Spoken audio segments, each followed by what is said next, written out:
कि आप सबको मालूम होगा कि पिछले वीडियो के माध्यम से आप सबको बिल्कुल जानकारी होगा कि यह श्रृंखला यह स्टेट और TRE4 को बिल्कुल फोकस करते हुए यह श्रृंखला चलाई जा रही है।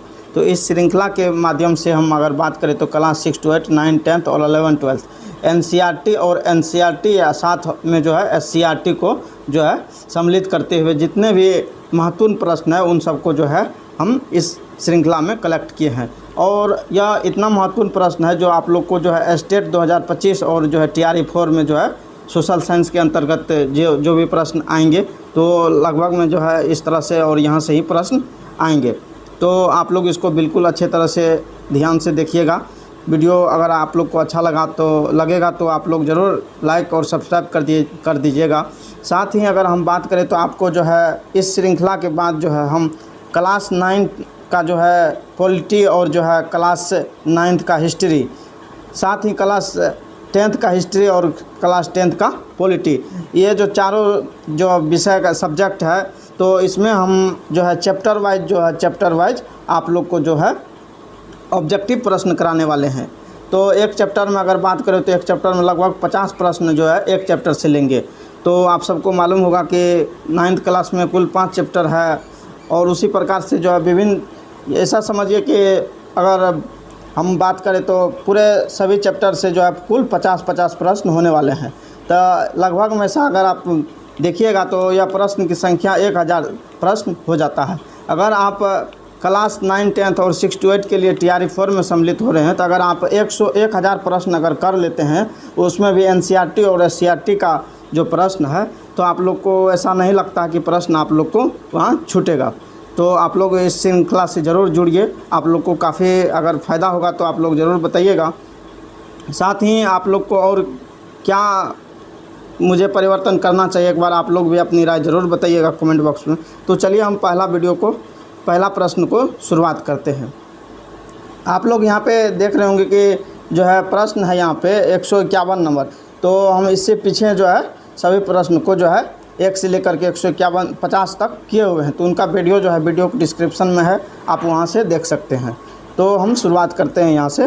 पहला प्रश्न आप लोग को यहाँ पे है कि युद्ध का तत्कालिक कारण क्या था। तो यह कौन सा युद्ध के बारे में पूछा जा रहा है? यह पूछा जा रहा है द्वितीय विश्व युद्ध के बारे में, सेकेंड वर्ल्ड वार के बारे में पूछा जा रहा है। तो सेकेंड वर्ल्ड वार का कारण था जर्मनी का पोलैंड पर आक्रमण।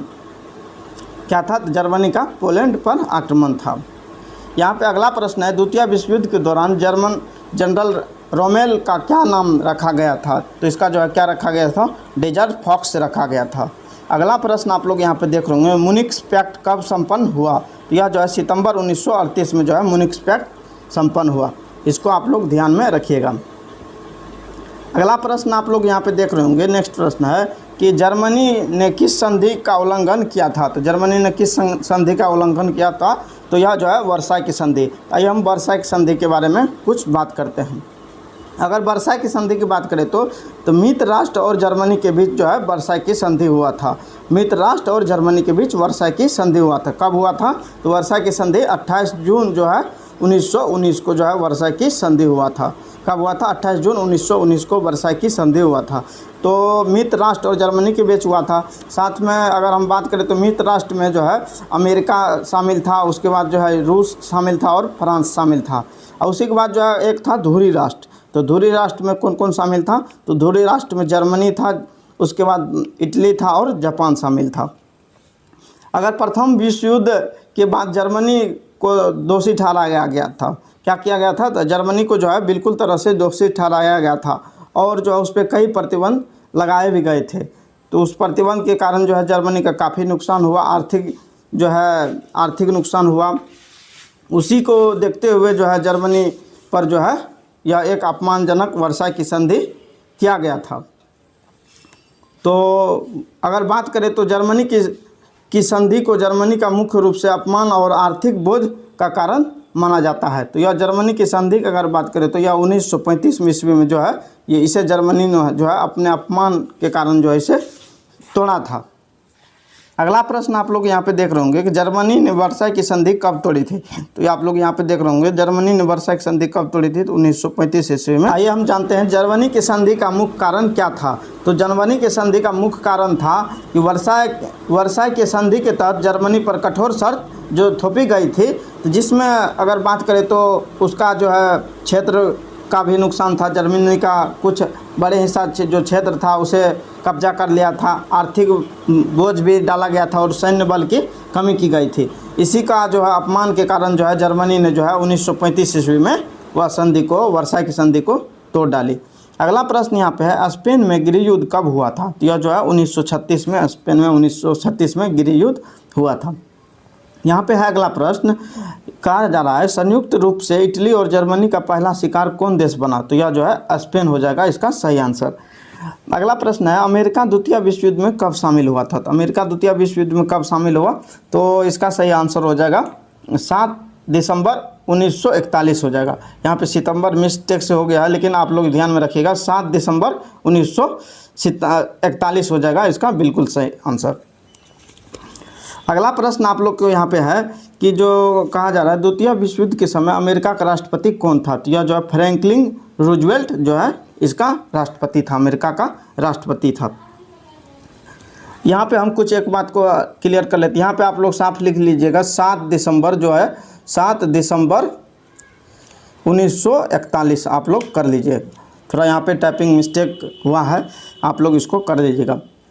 7 दिसंबर 1941 की अगर बात करें तो यहाँ को द्वितीय विश्व युद्ध में अमेरिका जो है शामिल हुआ। और जो है अमेरिका के एक जगह पर्ल हार्बर पर जब जापान ने हवाई हमला किया तो अमेरिका को यह हमला आश्चर्यचकित किया, जिससे के कारण जो है अमेरिका आधिकारिक तौर पर जो है 7 दिसंबर 1941 को द्वितीय विश्व युद्ध में जो है शामिल हो गया। तो आप लोग समझ गए होंगे कि अमेरिका के द्वितीय विश्व युद्ध में शामिल होने का क्या कारण था। चलिए हम नेक्स्ट प्रश्न को देखते हैं। नेक्स्ट प्रश्न आप लोग यहाँ पे देख रहे होंगे, यह प्रश्न है कि इस समय इंग्लैंड का प्रधानमंत्री कौन था। तो सबसे स्पष्ट करके पूछा जा रहा है कि द्वितीय विश्व युद्ध के समय इंग्लैंड का प्रधानमंत्री कौन था। तो आप लोग ध्यान में रखिएगा विंस्टन जो है चर्चिल इंग्लैंड का उस समय प्रधानमंत्री था। और अगर आप लोग यहाँ पे देख रहे होंगे कि किस संधि का आरोपित संधि के नाम से जाना जाता है। तो आरोपित संधि जो है वर्साई की संधि को आरोपित संधि कहा जाता है। इसको क्यों आरोपित संधि कहा जाता है, यह जो है जबरदस्ती के रूप से जर्मनी पर जो है यह संधि थोपी गई थी। अगला प्रश्न यहाँ पे है द्वितीय विश्व युद्ध में जर्मनी की पराजय का श्रेय किसे जाता है। तो यह जो है रूस को जो है जर्मनी का पराजय की जो है श्रेय जाता है।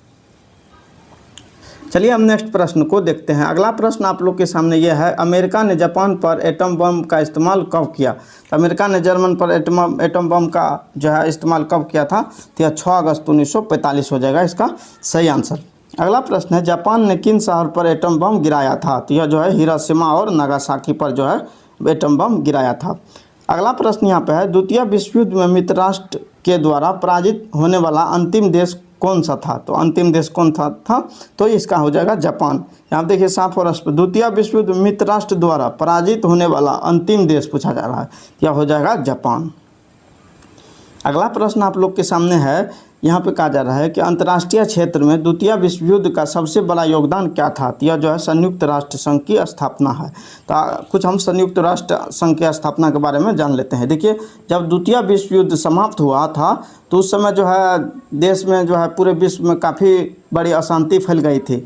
जिस अशांति को अगले न हो उसके लिए जो है एक संयुक्त राष्ट्र नामक एक अंतर्राष्ट्रीय संगठन की स्थापना की गई थी, जिसका उद्देश्य था कि विश्व शांति और सुरक्षा बनाए रखना, अंतर्राष्ट्रीय सहयोग को बढ़ावा देना, उसके बाद जो है मानव अधिकार को जो है की रक्षा करना। तो ये सब उद्देश्य के द्वारा जो है अंतर्राष्ट्रीय संगठन की स्थापना की गई थी। अगला प्रश्न को हम देखते हैं। अगला प्रश्न है यूरोप का मरीज किससे कहा जाता है। यूरोप का मरीज जो है तुर्की को कहा जाता है। किसे कहा जाता है, आप लोग क्लास 10th के NCERT में जरूर पढ़े होंगे। अगला प्रश्न आप लोग यहाँ पे देख रहे होंगे युवा तुर्क आंदोलन कब हुआ था। तो युवा तुर्क आंदोलन क्या था इसके बारे में हम कुछ विस्तृत भी जानकारी जानते हैं। तो युवा तुर्क आंदोलन की अगर बात करें तो युवा तुर्क आंदोलन यह एक राजनीतिक आंदोलन था, राजनीतिक सुधार आंदोलन था। यह ओटोमन साम्राज्य में हुआ था। कब हुआ था? तो ओटोमन साम्राज्य में हुआ था। युवा तुर्क आंदोलन का मूल उद्देश्य था सुल्तान अब्दुल हमीद के निरंकुश शासन को समाप्त करना। उसके बाद जो है अगर बात करें तो समाप्त करके जो है संवैधानिक सरकार की स्थापना करना था। क्या करना था? सुल्तान अब्दुल हमीद के निरंकुश शासन को समाप्त करके जो है संवैधानिक सरकार की स्थापना करना था। अगर बात करें तो युवा तुर्क आंदोलन की, तो यह घटना जो है 1908 में घटित हुई थी। कब घटित हुई थी? 1908 में घटित हुई थी। इसको आप लोग ध्यान में रखिएगा। इसका सही आंसर हो जाएगा युवा तुर्क आंदोलन 1908। अगला प्रश्न आप लोग के सामने यहाँ पे है, किसके शासनकाल में युवा तुर्क आंदोलन की शुरुआत हुई थी? तो आप लोग देख सकते हैं कि युवा तुर्क आंदोलन अब्दुल हमीद द्वितीय के शासनकाल में युवा तुर्क आंदोलन हुई थी। प्रथम विश्व युद्ध के बाद तुर्की के साथ भीषण अपमानजनक संधि किस नाम से जाना जाता है? तो यह जो है सेव्र की संधि के नाम से जाना जाता है। यह प्रश्न पूछा गया है, कई बार पूछा जा चुका है। तो अगला प्रश्न है, सेव्र की संधि कब हुई थी? यह जो है 10 अगस्त 1920 को सेव्र की संधि हुई थी। अगला प्रश्न आप लोग के सामने यह है, यहाँ पे कहा जा रहा है सेव्र की संधि को किसने मानने से इनकार कर दिया था? तो यह जो है मुस्तफ़ा कमाल पाशा जो है मानने से इनकार कर दिया था। अगला प्रश्न है, अतातुर्क तुर्की का पिता के नाम से किसे जाना जाता है? तुर्की के पिता के नाम से किसे जाना जाता है? तो मुस्तफ़ा कमाल पाशा को जो है तुर्की के पिता के नाम से जाना जाता है। स्टेट के लिए जो है यह इम्पोर्टेंट है, स्टेट के लिए यह काफ़ी इम्पोर्टेंट है, यह पूछा जा सकता है। तुर्की में एकता और प्रगति समिति का गठन कब हुआ था? तो यह जो है 1889 ईस्वी में एकता और प्रगति समिति का गठन हुआ था। इसको आप लोग बिल्कुल ध्यान में रखिएगा। यहाँ पे देख सकते हैं अगला प्रश्न है, बहुत इंपॉर्टेंट प्रश्न है, इंग्लैंड में गोरखपुर क्रांति कब हुई थी? तो एक बार इसको ध्यान में रखिएगा कि इसे जो है रक्तहीन क्रांति के नाम से भी जाना जाता है। क्या नाम से जाना जाता है? रक्तहीन क्रांति के नाम से भी जाना जाता है। इसको आप लोग ध्यान में रखिएगा। तो आइए हम बात करते हैं इंग्लैंड की गोरखपुर क्रांति के बारे में। तो इंग्लैंड की गोरखपुर में जो है 1688 से लेकर के जो है 1688 से लेकर के 1689 तक जो है यह क्रांति चली थी। तो यह धार्मिक राजनीतिक क्रांति थी, जिसका कारण था राजा जेम्स द्वितीय की निरंकुशता और कैथोलिक धर्म को बढ़ावा देना और संसद की अवहेलना करने के कारण यह क्रांति हुई थी। यह क्रांति क्यों हुई थी? यह जो है संसद की अवहेलना करने के कारण जो है यह क्रांति हुई थी, जिसका परिणाम जेम्स द्वितीय को गद्दी छोड़ना पड़ा और विलियम और मैरी को इंग्लैंड का शासक बनाया गया था। तो आप लोग इसको बिल्कुल ध्यान में रखिएगा। और उसी के तहत जो है इंग्लैंड में जो है संवैधानिक राजतंत्र की स्थापना हुई थी। इंग्लैंड में क्या हुई थी? संवैधानिक राजतंत्र की स्थापना हुई थी इसी क्रांति के दौरान। तो यह क्रांति कब हुआ था? 1688 में। कब तक चला था? 1689 तक जो है यह क्रांति चला था। इसको आप लोग बिल्कुल ध्यान में रखिएगा। गुलाबों का युद्ध कहा जाता है, तो किसे कहा जाता है? तो इंग्लैंड को जो है गुलाबों का युद्ध कहा जाता है। एलिजाबेथ प्रथम का संबंध किस वंश से था? तो यह जो है ट्यूडर वंश से था। तो एलिजाबेथ प्रथम का संबंध ट्यूडर वंश से था। इसको आप लोग बिल्कुल ध्यान में रखिएगा। अगला प्रश्न यहाँ पे है, इंग्लैंड की राजा को फांसी कब दी गई थी? तो यह जो है यहाँ पे कहा जा रहा है इंग्लैंड की राजा को फांसी की सज़ा दी गई थी। तो यह जो है राजा चार्ल्स प्रथम को जो है फांसी की सज़ा दी गई थी। प्रथम विश्व युद्ध की शुरुआत कब हुई थी? यह जो 28 जुलाई 1914 को यह प्रथम विश्व युद्ध की शुरुआत हुई थी। कब तक चली थी? तो यह 1918 तक यह विश्व युद्ध चला था। तो यहाँ पर अगला प्रश्न पूछा जा रहा है कि प्रथम विश्व युद्ध कितने वर्ष तक चला था? यह जो है 4 वर्ष तक चला था। अगला प्रश्न आप लोग के सामने यहाँ पे है, कहा जा रहा है कि किस देश ने प्रथम विश्व युद्ध में भाग लिया था? तो इसमें जो है कुल जो है 37 देश ने जो है प्रथम विश्व युद्ध में भाग लिया था। कुल कितने देश प्रथम विश्व युद्ध में भाग लिया था? तो 37 देश जो है प्रथम विश्व युद्ध में भाग लिया था। तो इसी के तहत जो है अगर बात करें तो यहाँ पे जो है मित्र राष्ट्र और दूरी राष्ट्र में जो है पूरे विश्व बट गए थे। तो आप लोग को ऊपर में हम बताए थे कि मित्र राष्ट्र में जो है कौन कौन शामिल था। तो मित्र राष्ट्र में जो है कौन कौन शामिल था? तो अमेरिका, रूस और जो है फ्रांस जो है मित्र राष्ट्र में शामिल था। उसके बाद अगर बात करें तो धुरी राष्ट्र में जो है जर्मनी, इटली और जापान जो है धुरी राष्ट्र में शामिल था। तो इसको आप लोग ध्यान में रखिएगा। अगला प्रश्न है, प्रथम विश्व युद्ध का तत्कालिक कारण क्या था? तो प्रथम विश्व युद्ध का तत्कालिक कारण क्या था? यह ऑस्ट्रिया के राजकुमार फर्डिनेंड की हत्या था। क्या था? तो ऑस्ट्रिया के जो राजकुमार था, यहाँ के शासक फर्डिनेंड, इसकी हत्या जो हुई थी, तो इसी कारण जो है प्रथम विश्व युद्ध की शुरुआत हुई थी। ऑस्ट्रिया के राजकुमार की हत्या कहाँ की गई थी? यह जो है बोस्निया में की राजधानी सेराजोवा में किए गए थे। कहाँ पे हुआ था? तो बोस्निया की राजधानी सेराजोवा में जो है इसकी हत्या हुई थी। नेक्स्ट प्रश्न आप लोग को यहाँ पे है कि धुरी राष्ट्रों के नेतृत्व में किया था। या जर्मनी ने जो है धुरी राष्ट्र का नेतृत्व किया था। इसके अलावा ऑस्ट्रिया, हंगरी और इटली आदि देशों ने नेतृत्व किया था। इसको आप लोग ध्यान में रखिएगा। मित्र राष्ट्र में कौन कौन देश शामिल थे? इंग्लैंड, जापान, संयुक्त राज्य अमेरिका, रूस और फ्रांस शामिल था। गुप्त संधि की प्रणाली के जनक किसे माना जाता है? यह जो है बिस्मार्क को माना जाता है। आप लोग बिल्कुल ध्यान में रखिएगा। अगला प्रश्न यहाँ पे है कि कहा जा रहा है, ऑस्ट्रेलिया, जर्मनी और इटली के बीच त्रिगुट का निर्माण कब हुआ था? तो यह जो 1882 ईस्वी में त्रिगुट का निर्माण हुआ था। सर्बिया की गुप्त क्रांतिकारी संस्था कौन थी? तो यह सर्बिया की गुप्त क्रांतिकारी संस्था कौन थी? तो यह हो जाएगा आपको काला हाथ हो जाएगा। काला हाथ बिल्कुल इसका सही आंसर हो जाएगा। नेक्स्ट प्रश्न है, रूस जापान के बीच युद्ध कब तक चला था? तो रूस जापान के बीच युद्ध कब तक चला था? तो यह जो है 1904 से लेकर के जो है 1905 तक चला था। कुल 1 वर्ष के लिए यह युद्ध चला था। नेक्स्ट प्रश्न आप लोग के सामने हम चलते हैं। नेक्स्ट प्रश्न आप लोग यहाँ पे देख रहे होंगे, कहा जा रहा है कि रूस जापान युद्ध का अंत किस लहरों से हुआ था? आप लोग यहाँ पे साफ और देख रहे हैं कि रूस, कहा जा रहा है रूस के में और जापान का युद्ध जो है किस लहर के साथ समाप्त हुआ था? लहरों से हुआ था। तो यहाँ पे कहा रहा अमेरिकी राष्ट्रपति रूजवेल्ट के जो है कारण यह युद्ध का अंत हुआ था। बोल्शेविक क्रांति कब हुई थी? तो बोल्शेविक क्रांति 7 नवंबर 1917 में हुई थी। बोल्शेविक क्रांति का नेता कौन था? तो यह जो है लेनिन हो जाएगा, बिल्कुल सही आंसर। यह जो अगर हम क्लास जो है 9th का जो है NCERT अगर पढ़ेंगे तो उसमें आप लोग को मिलेगा, और जो क्लास 10वीं की जो अगर SCERT पढ़ते हैं तो उसमें यह सब आप लोग को बिल्कुल मिलेगा।